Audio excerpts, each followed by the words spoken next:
Very good afternoon, everyone. Our expert for today's session is Mr. Raman Bhanot.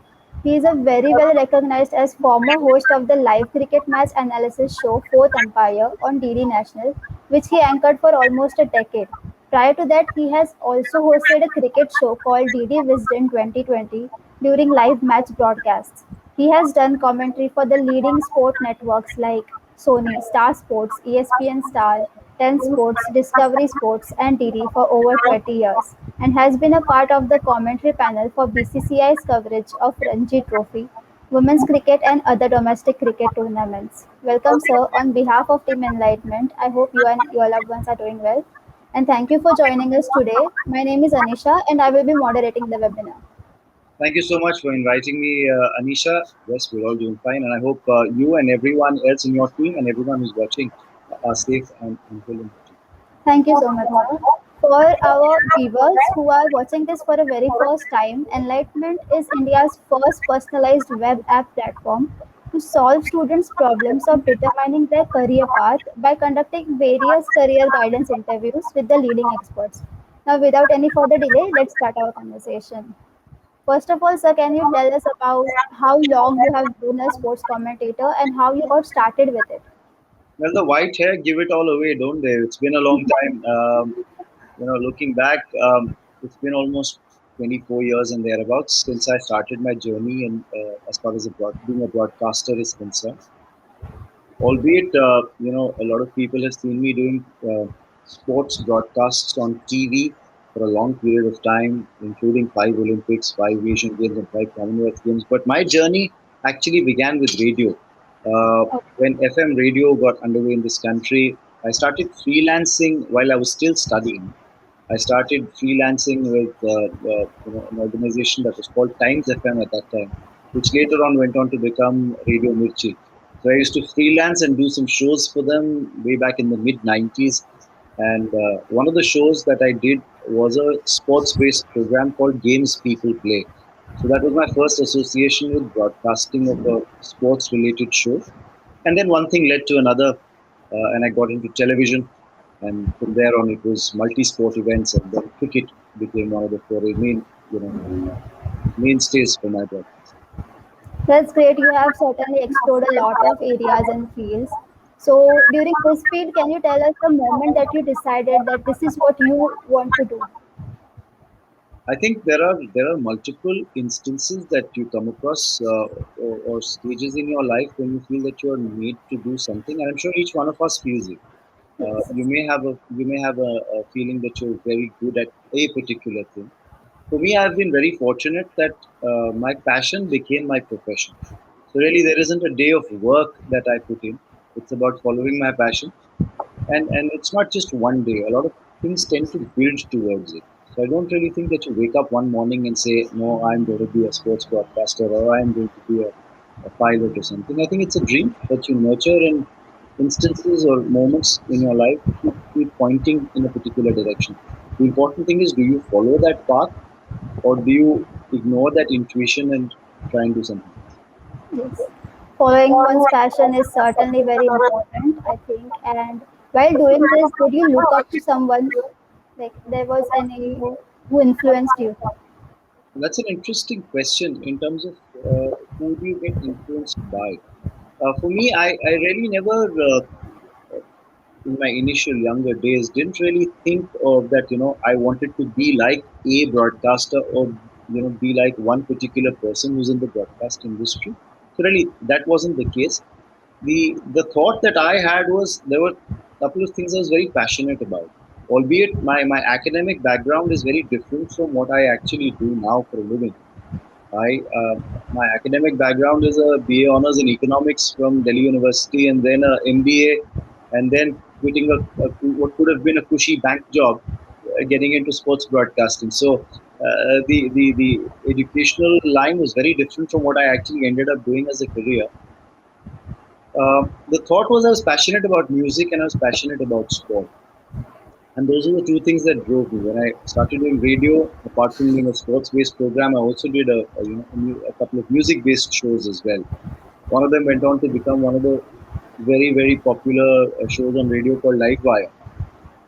Right. Um, so So the idea was to follow your passion, and a lot of times paths started opening up. So it wasn't as if I wanted to be like a broadcaster or be like a particular individual in the sports field.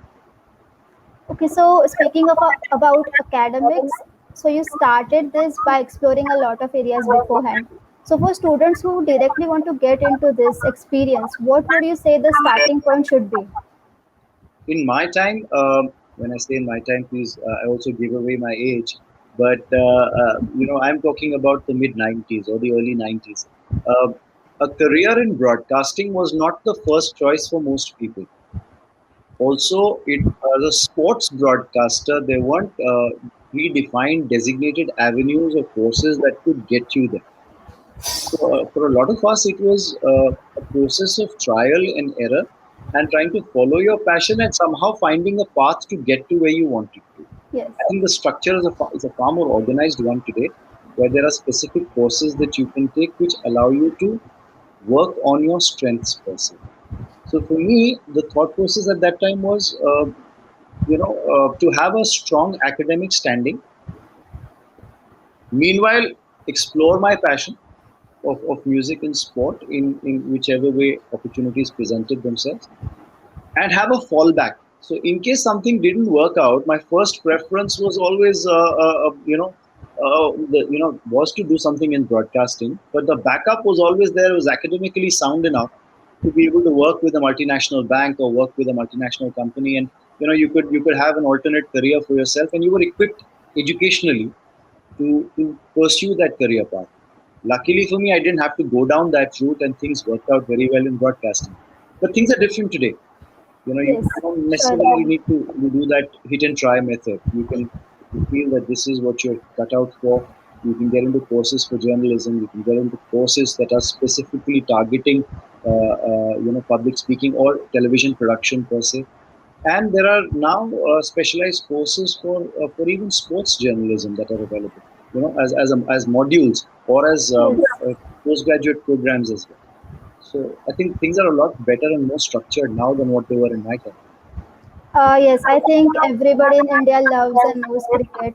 And even though I am sure that at least once a time they think about at least being off stage or on stage, even if they're not on field. Sorry, they at least think about this, but they don't have the direction to go into these fields. And what kind of skill sets do they need to be pursuing this field? Let's first and foremost understand. I'll just keep a focus on sports broadcasting as a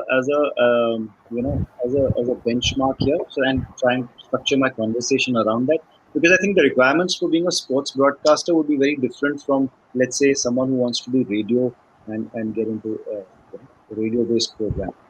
So to be a sports broadcaster, there are two roles that you must understand that are followed in broadcasting for most TV networks. And I'll focus on television broadcasting first, because the mediums require different roles to be played. But for TV, you'll have someone called a caller or the lead commentator. And then there are the color or the expert commentators.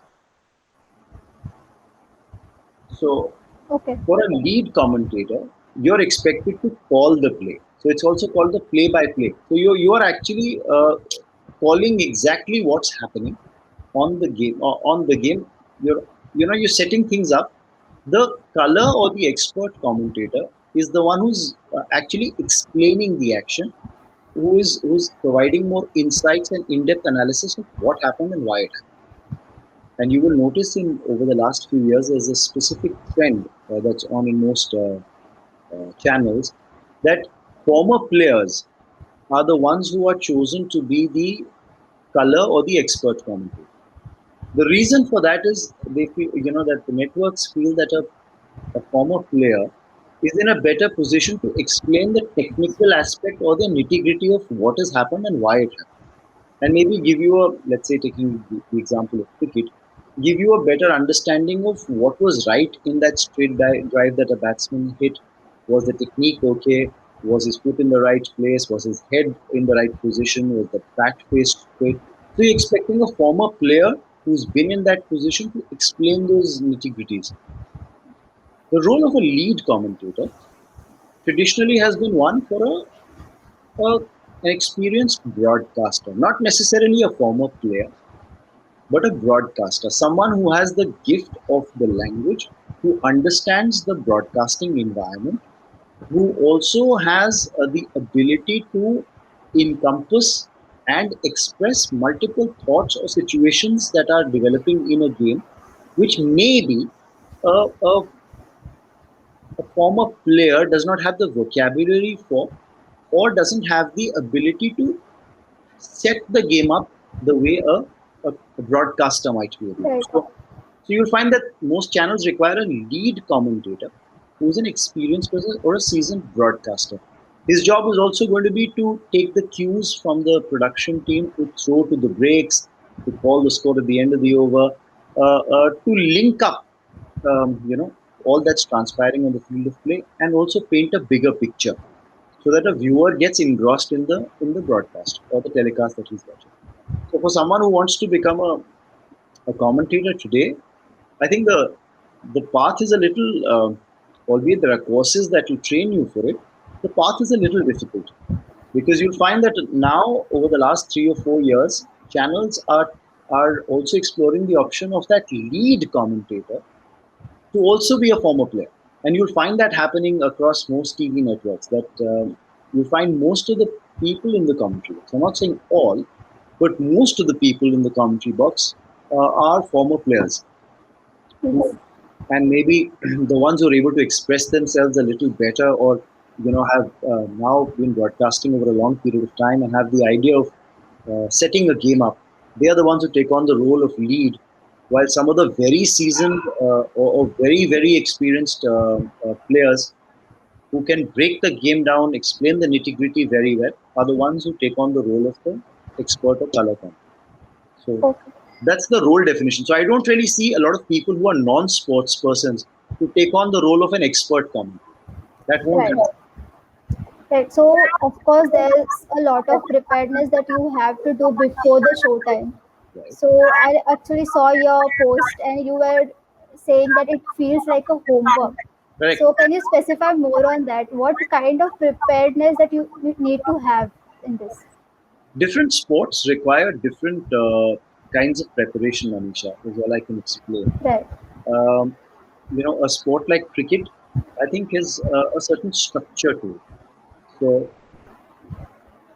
one, there are stats which are very easily and openly available to, I think, more than a commentator. I'm sure viewers who are watching a broadcast can share a lot more stats because they follow the game so Yes. closely. So cricket's a different ball game altogether. But if you're preparing for a sport like football or hockey, which, or especially like hockey, I'll take an example of hockey because which is a very fast-moving game. The ball can travel from one end of the pitch to the other very quickly. There are 22 players on the pitch. There are rolling substitutions that are happening. So players are going off the turf and coming on back on into the turf very very quickly. So for especially a lead commentator, the homework is very voluminous because what you're trying to do is, especially for television, I think we lost you there. No, no, now it's okay. I do So something. Yeah. for television, a viewer might see a face or might see a player carrying a ball, but he's not aware of that player's name. He can't identify the player from such distance because the long shot is something that doesn't make it easy for a viewer to identify the player.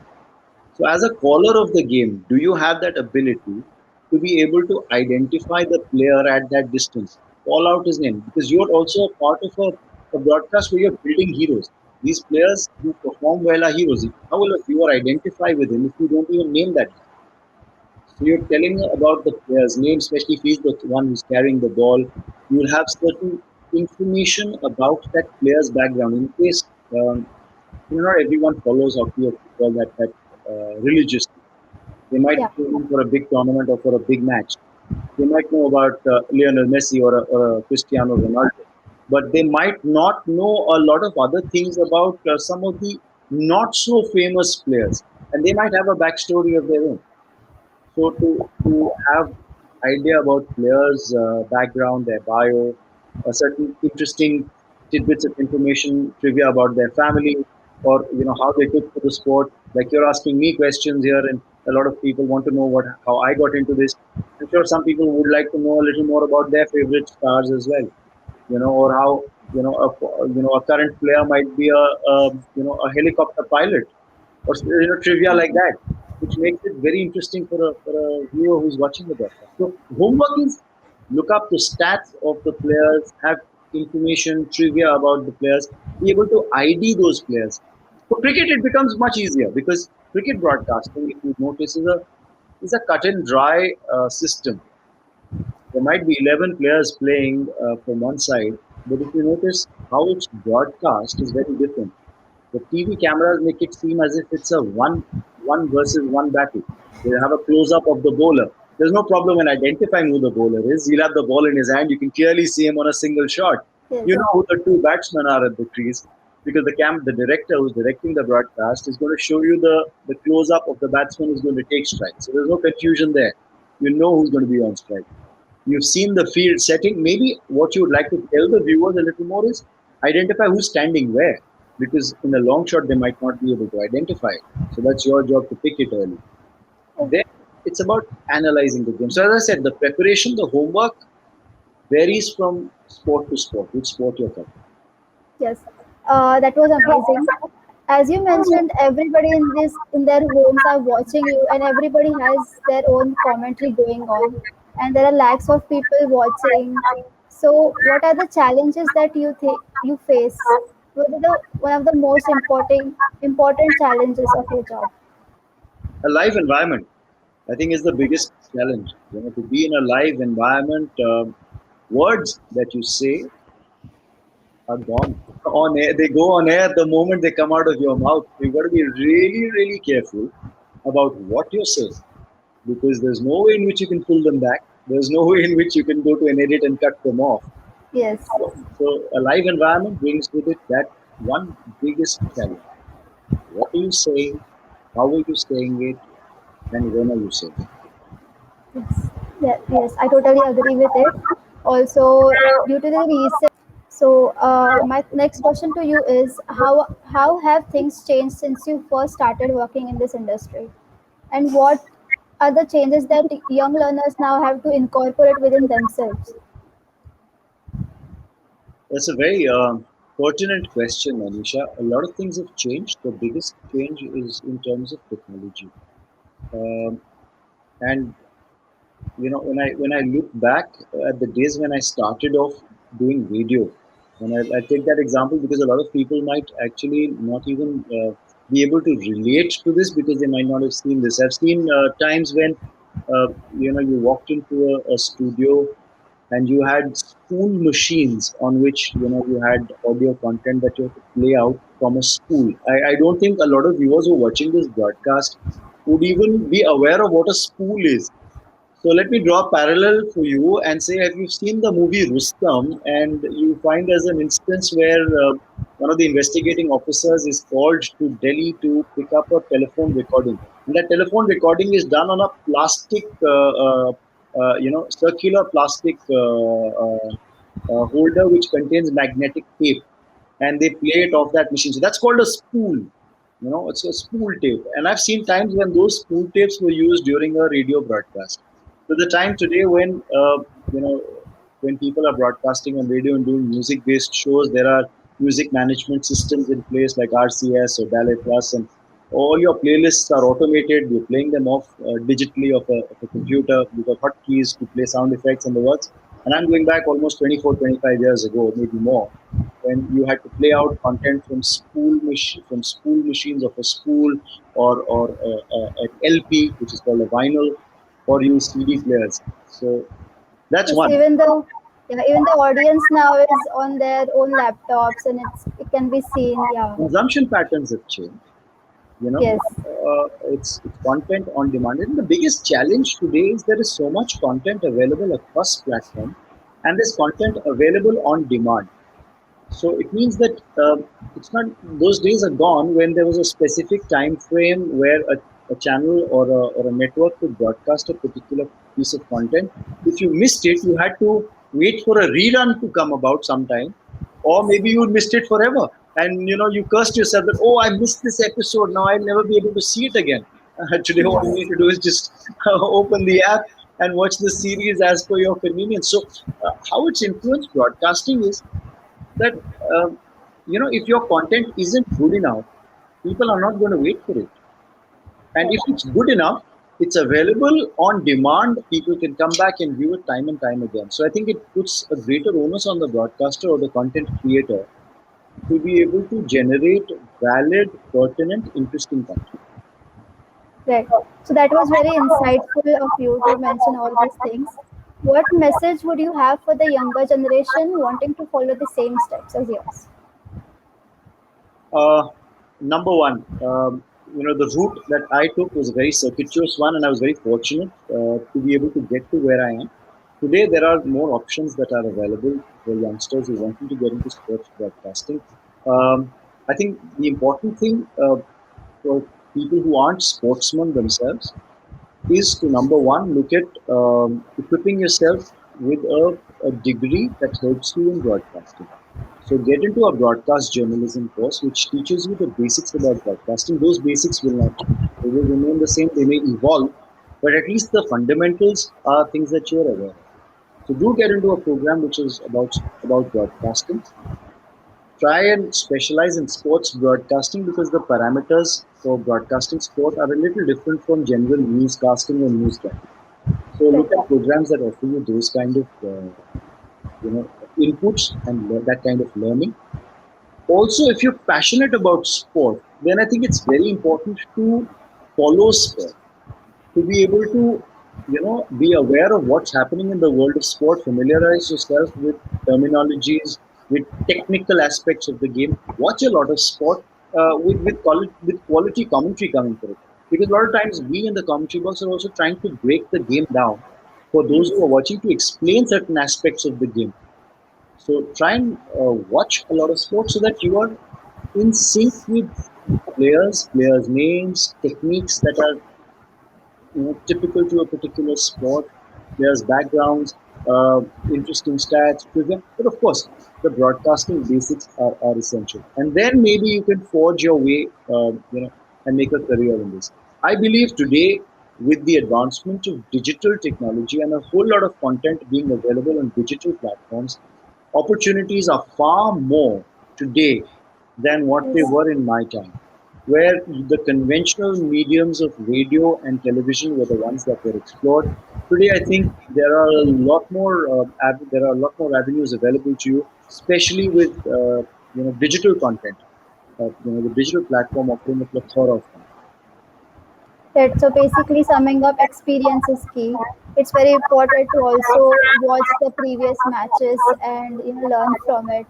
It was amazing session, sir. Thank you so much for being here with us. Sorry, I'm facing some issue. Uh, Well, I'm still able to hear you. Hello. And I'm able to hear you. I can see the video as well. There's some background noises coming, and I can't hear anything. It's not on my side. I Okay. can't hear it now.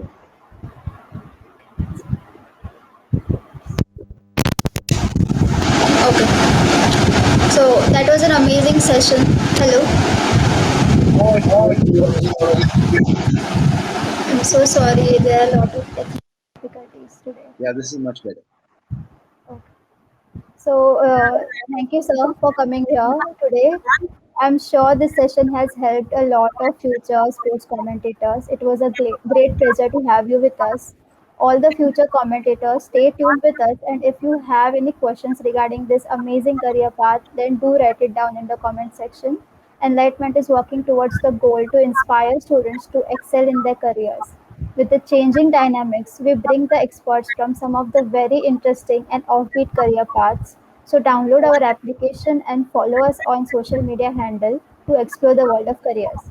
So lastly, I hope everybody is doing well and is safe. On this note, I would like to conclude today's webinar. Thank you so much, sir.